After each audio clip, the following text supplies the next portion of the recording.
Isles take it in overtime 2-1 the fight.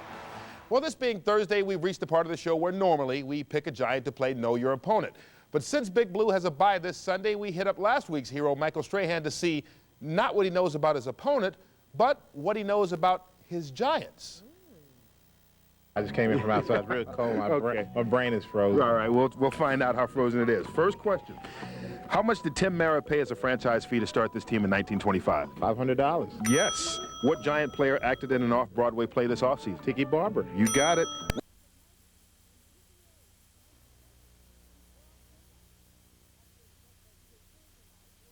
To pull one and demands money. He's targeting white teenage boys between the ages of 14 and 17, and he strikes between 3:30 in the afternoon and 6 at night. Yeah, schools around here, a lot of teenagers. So, I guess he could look at that, knows a lot of teenagers around here, so maybe he targeted in this area purposely. So far, the suspect has grazed one of the victim's arms with a knife. The neighborhoods that he's hitting range from 79th Street to 94th, between 3rd Avenue and 5th Avenue. This teenager from Hunter College says he's more aware of his surroundings, especially since a friend was robbed last week in an unrelated attack. He was just like a regular guy, nice, like clothes, and come up to her with a knife, put a knife to her neck. Now, cops are warning teenagers to be careful when they are walking home after school, especially if you have to stay after for any extracurricular activities. Please be careful, especially when it's getting dark by 5 o'clock at night. Now, the suspect is described as a black male, 25 years old. He's about 5 feet 10 inches tall, 180 pounds. He has brown eyes, but listen up here. One eye is dramatically lighter than the other one. Reporting live on the Upper East Side, I'm Linda Schmidt, Fox 5 News. John and Rosanna, back to you. Linda, thank you. A water main break in the Bronx turned part of the IRT subway into a canal. Service was stopped on the number 6 line between Manhattan and the Bronx for 3 hours during the afternoon rush hour. It took that long to fix the break at Bruckner and 141st Street. And people shopping at a clothing store on the Upper East Side got more than they bargained for. Police tell us this Volvo was trying to make a turn when it was hit by an Oldsmobile, sending the Volvo sailing into the store Luca Luca at 78th and Madison. No one was hurt and no one was charged. The cops say it was an accident. Well, it's pretty rare when the mayor's former police commissioner agrees with his current one, but they will both tell you that somebody came up with a really ridiculous and dangerous idea. As Christopher Jones reports, it could have put a killer right next to you on the subway. On the face of it, the plan was simple. Send out free Metro cards to fugitives who are murderers and violent felons. Then, when the bad guys use the Metro card in the subway, they get caught because little do they know, but the free Metro card is actually a student pass that can only be used at certain hours and lights up a yellow signal, at which point the cops move in and nab the fugitive. But there are problems. What happens if the perpetrator maybe looks young and looks like a student? We're walking into a problem there. What if that perpetrator, who obviously is not an upstanding citizen, then takes that card and gives it to a family member or an unknowing person on his block? Then the police officer has a safety issue, but a job issue. We grab the wrong person, CCRB complaints are made, and then we're under fire once again.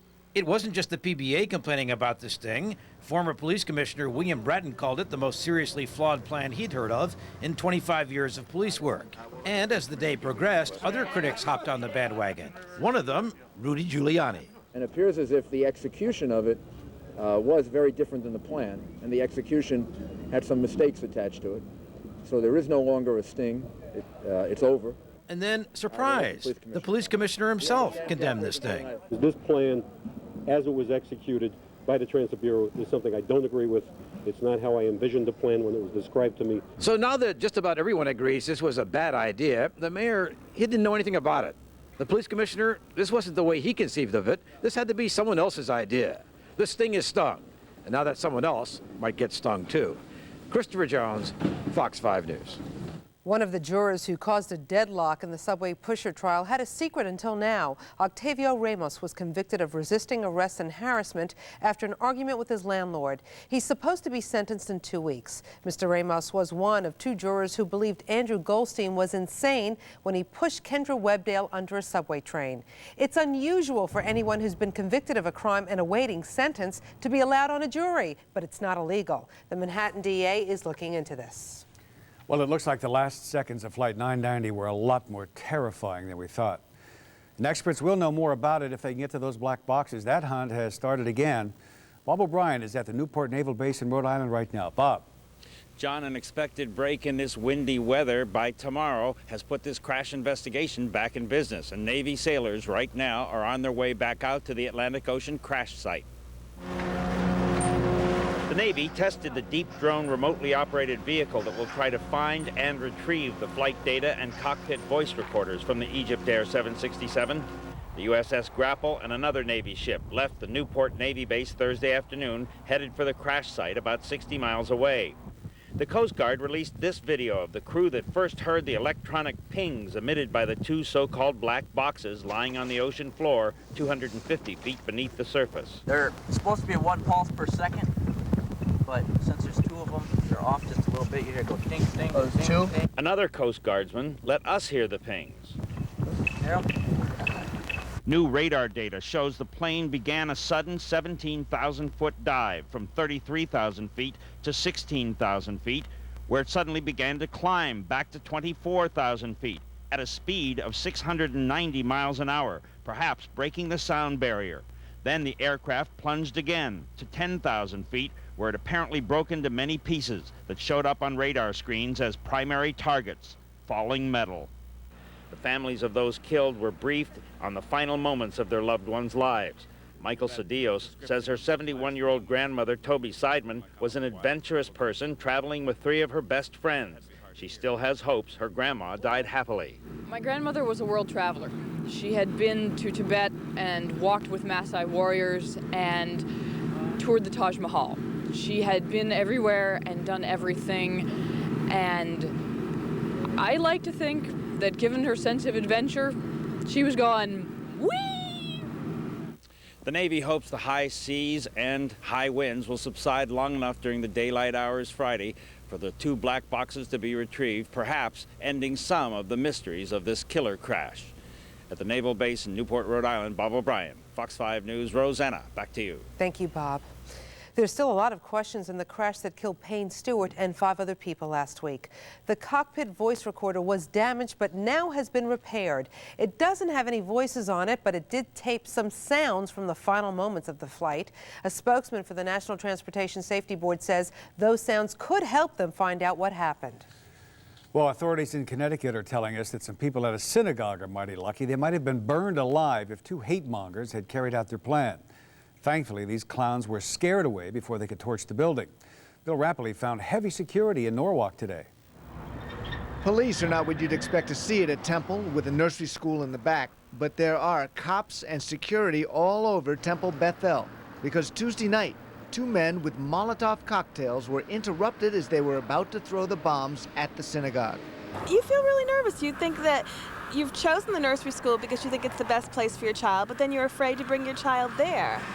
You know, you don't know when something is going to happen next. Police have some leads, and they say they are intent on solving this case. Yeah, this is not a prank situation. It's a very serious incident that people could have been injured or killed or extensive property damage. This is quite a step from vandalism.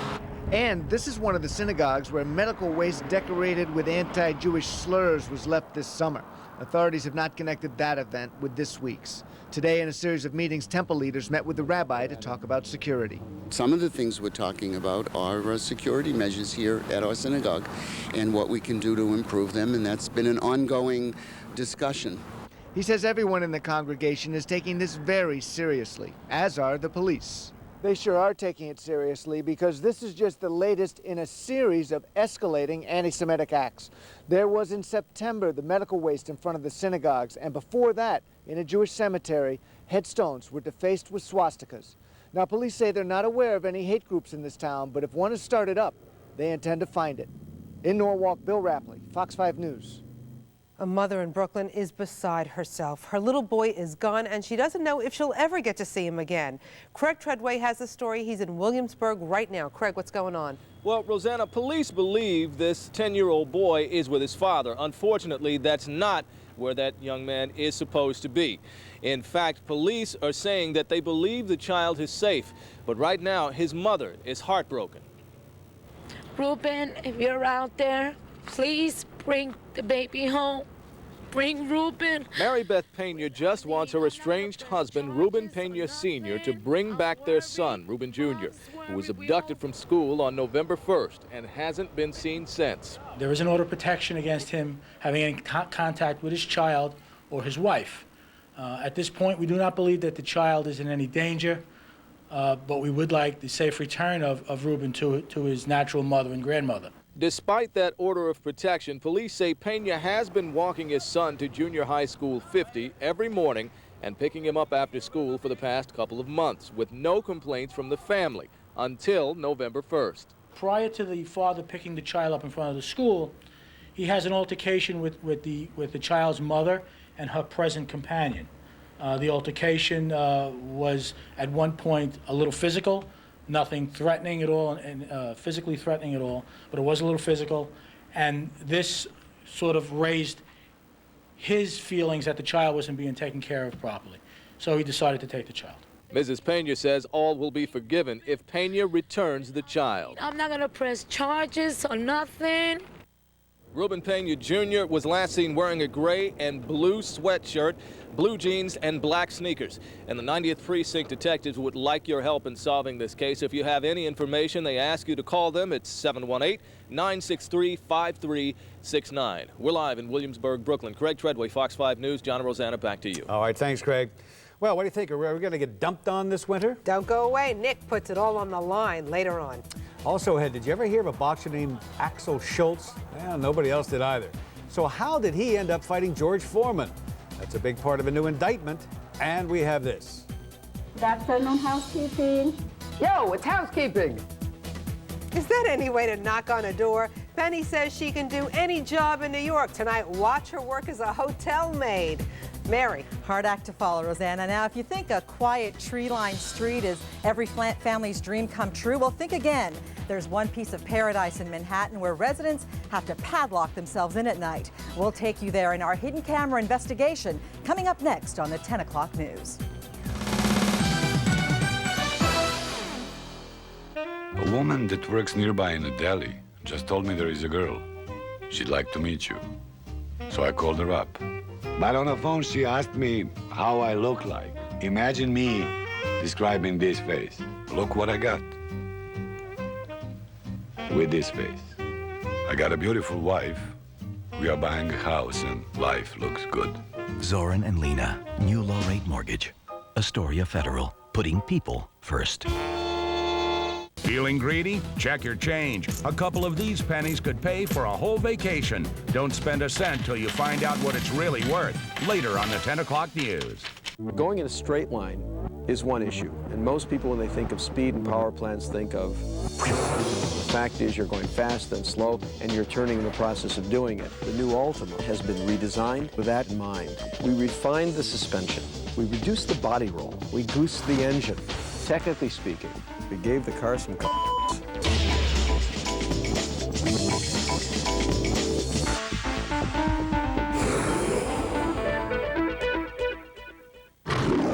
By land. He will succeed. He's the best we have. By sea. He can push himself harder, longer than any normal man. By air. Always have an escape plan. He's always in his element. Who are you? Pierce Brosnan is James Bond. Can't you just say hello like a normal person? The World Is Not Enough. Rated PG-13. Starts November 19th. Good morning. Ow. Who said that? Hey, right up here, next to this poor neglected jug of orange juice. You're a leftover ham sandwich. That's correct, and don't you realize that the American Cancer Society says foods like Florida orange juice may help in the fight against cancer? The American Cancer Society says that?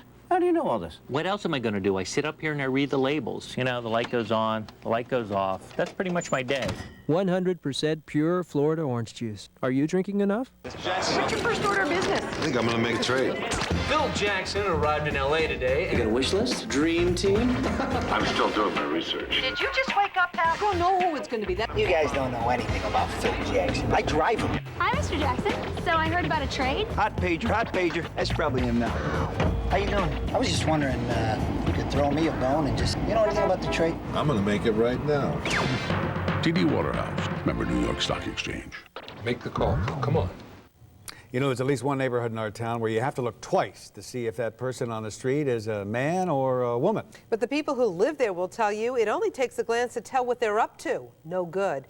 They're fighting to save their neighborhood. And Mary Garafello is just back in the newsroom with some amazing pictures of what goes on there at night. Mary. That's right, Rosanna. Well, they call it the meat market, and there's a good reason for it. The West Village may have become très chic, but that's only during the day. At night, it's overrun by transvestite prostitutes. Some residents say these hookers are turning their G-rated neighborhoods into X-rated. We hit the streets, too, in our hidden camera investigation.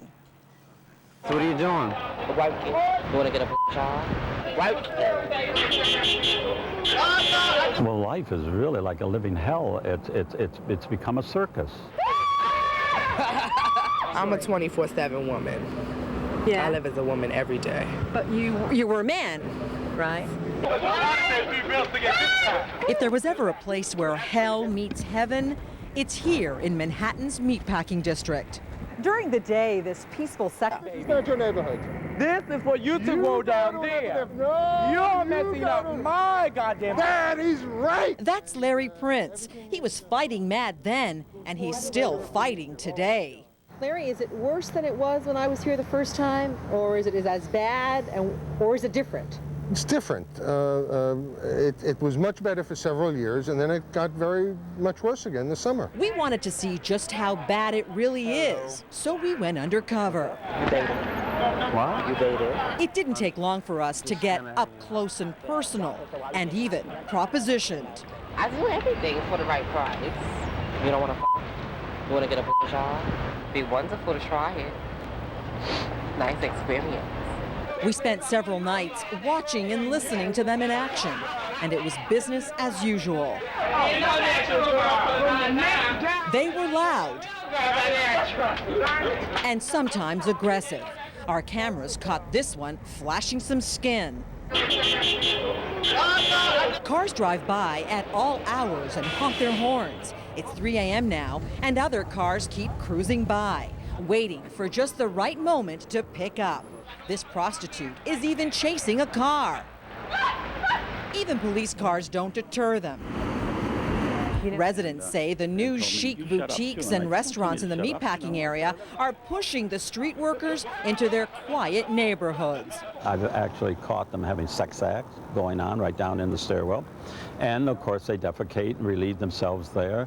I've had to clean that up. Longtime resident Tom Doyle says last year, one even threatened him with a knife and another pepper sprayed him right in the face. It was horrendous. I mean, you can't believe when you're hit with a spray like that. I mean, it feels like the top of your head's coming off and the eyes are burning, so, you know. We caught up with some transgender sex workers, and they told us they're all condemned for the actions of a small minority. They chasing out of the neighborhood because they think we all the same. Do you have sex for money? Sometimes. No, I cannot answer that question. Some even admit they're the ones to blame. What do you think about the residents complaining about what's happening here? I mean, it's their neighborhood. They live here, so I mean, we're the ones who are wrong for doing it. But you admit it. Yeah, but I mean, when you have to make money, you have to make money. It doesn't matter to you? You wouldn't want to go to another area? I mean, there are other areas that you can go to, but I mean, this is a nice, quiet area, so. Have you ever had sex outside in this neighborhood? Oh, yeah. For money? Mm-hmm. You do? And who are your Johns? Different people. How are you going about stopping this exactly? Well, we've done different things at different points in time.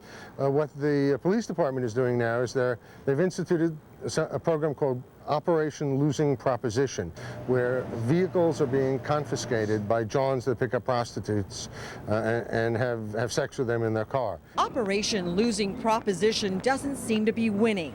In the meantime, Tom Doyle and other residents are taking matters into their own hands, installing video cameras and alarms. But so far, the problem is only getting worse. Sex is probably like $200, and a job is like $60. Show me how you sell it.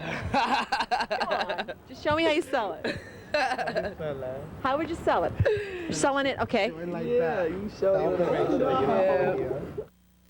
Now, residents are also angry that their neighborhood is being advertised in gay magazines as a prime location for transvestite prostitutes, and that people from all over the world arrive